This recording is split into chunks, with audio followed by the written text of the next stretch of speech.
Good morning, everyone. Welcome to our macroeconomy class.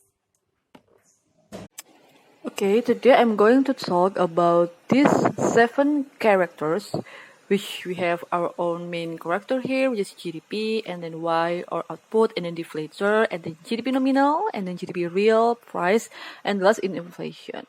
And here we have our first very own formula, which is GDP deflator. Okay, first I'm going to answer our last week's question. Which one would you prefer, GDP or GNP?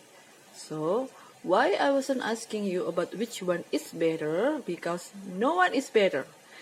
Both GDP and GNP is good for our economics measurement. Jadi, GDP dan GNP dua-duanya adalah variabel sangat penting bagi penghitungan perekonomian kita. Tidak ada salah satu dari keduanya yang lebih baik daripada satu sama lain. Makanya mengapa yang saya tanyakan adalah mana yang kira-kira kalian pilih untuk menurut kalian lebih tepat menggambarkan perekonomian, apakah GDP atau GNP? Beberapa memilih GDP dan yang lain memilih GNP.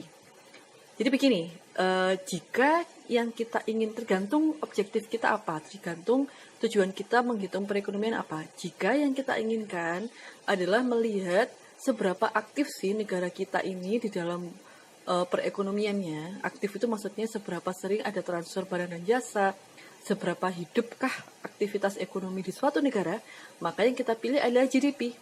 Tapi jika kita ingin melihat benar-benar pendapatan rakyat Indonesia total murni itu berapa, maka yang kita pilih adalah GNP. Dan most countries dan most economies use GDP as a measurement.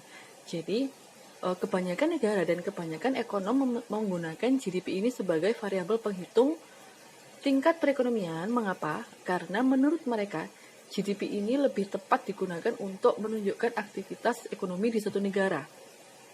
Karena yang menjadi concern mereka itu adalah seberapa aktif negara kita menjalankan perekonomiannya, terlepas dari apakah sebetulnya banyak WNA yang ada di negara kita. Yang penting, jika sebuah negara itu aktif mengelola perekonomian, dianggap negara tersebut adalah negara yang sehat.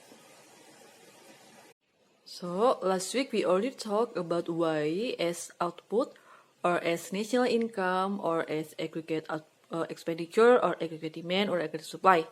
And this week we are going to talk about this variable, which is deflator. So, what is deflator? Jadi, setelah minggu lalu kita membahas mengenai Y sebagai output, atau AS, atau AD, atau AE, sekarang kita akan membahas deflator. Jadi deflator ini sebetulnya adalah rasio antara GDP nominal dibandingkan dengan GDP real. Atau kalau misalnya arti secara definisi ya, deflator ini adalah variabel yang menggambarkan perubahan tingkat harga dari semua barang dan jasa yang diproduksi dalam suatu perekonomian. Karena kan kemarin Y itu ya, atau GDP itu kan adalah sebuah jumlah keseluruhan dari semua barang dan jasa yang diproduksi di perekonomian. Nah, deflator ini adalah perubahan tingkat harganya. Di sini kita memiliki dua variabel baru, yaitu GDP nominal dan kemudian GDP real. Nah, bedanya apa GDP nominal dengan GDP real ini?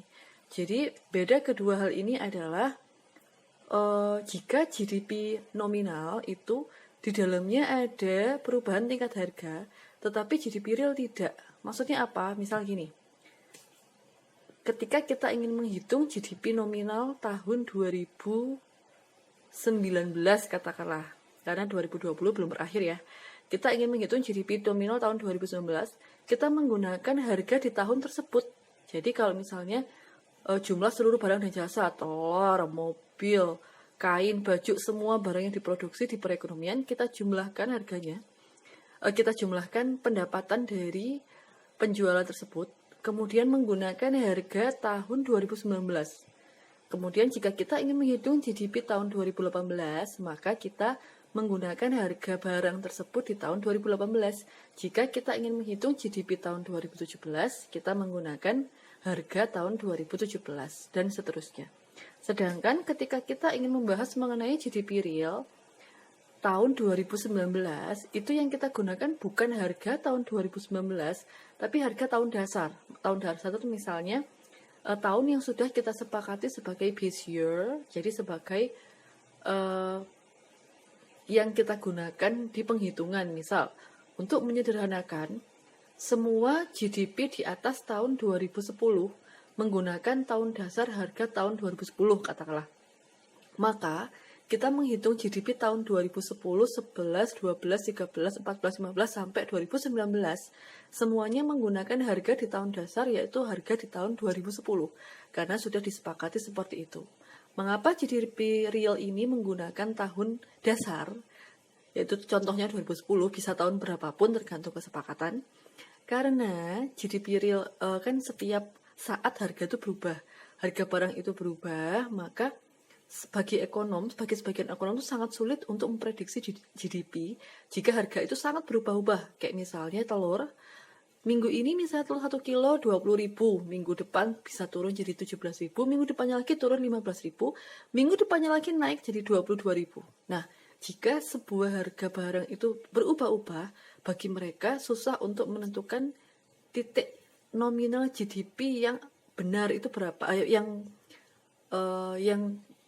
sebetulnya itu berapa, itu susah bagi mereka. Makanya mereka memutuskan untuk menggunakan harga di tahun dasar. Di sini kita memiliki persamaan GDP deflator. GDP deflator itu adalah GDP nominal dibagi GDP real dikalikan 100. Jadi misalnya tadi GDP nominal, jadi GDP nominal 2019 kita sekian gitu ya.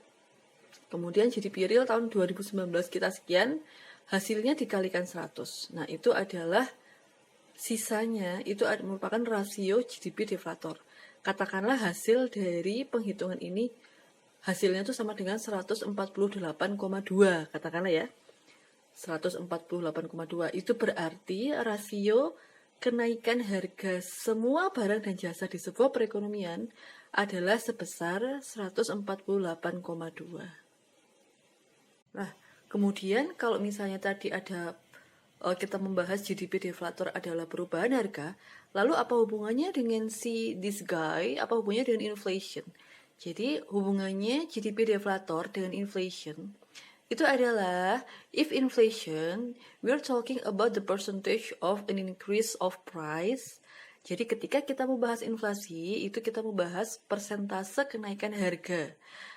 Harga satu barang, misal barang A, barang B, barang C. Dan kalau inflation total ya semua barang ya.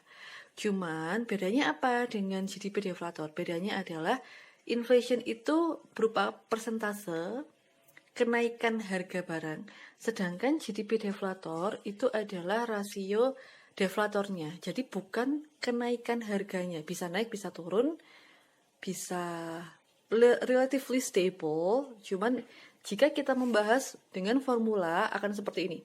Inflation itu dibentuk dari deflator tahun T, misal deflator tahun 2019, dibagi deflator T-1, yaitu deflator tahun 2018. Karena kalau T time itu 2019, maka T-1 2019 dikurangi 1 sama dengan tahun sebelumnya, yaitu 2018. Hasilnya dikurangi 1, kemudian hasilnya tersebut dikalikan 100%. Nah, di sini ini adalah inflation. Jadi inflation itu adalah persentase dari kenaikan harga dari tahun base year dibandingkan dengan tahun sebelumnya. Paham ya? That's all for today. Thank you for your attention.